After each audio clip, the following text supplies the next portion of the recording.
A leaked audio message from the Taliban's supreme leader is shedding new lights on deep divisions at the top of Afghanistan's ruling movement. According to a BBC investigation, Taliban leader Hibatullah Akhundzada warned about internal threats to the Islamic Emirate in a speech delivered in Kandahar about a year ago.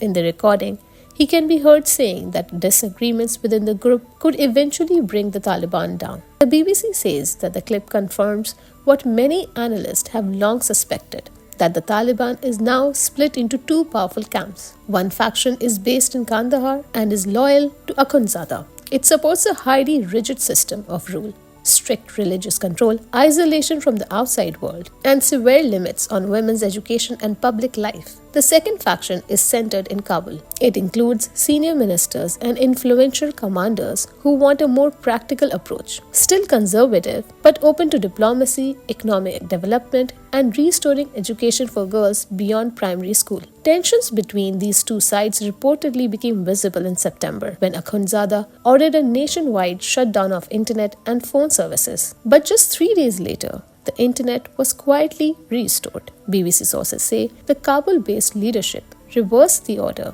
an extremely rare act of defiance inside the Taliban. Since returning to power in 2021, Akhundzada has ruled mostly from Kandahar, avoiding Kabul and centralizing authority around himself. He issues decrees directly, limits access to his office, and is rarely seen in public. Only 2 photographs of him are known to exist. Taliban officials deny any real split. Spokesman Zabihullah Mujahid called the BBC report unfounded, saying that ministers still run their departments independently and that calls for unity should not be mistaken for division. But analysts say that Kabul's leadership is increasingly uneasy about the concentration of power in Kandahar, the strict moral laws, relations with international community, and the continued ban on girls' education. Despite the tensions, experts believe an open challenge to Akhundzada remains unlikely, at least for now. Still, the leaked recording suggests that the struggle over Afghanistan's future is no longer just happening behind closed doors.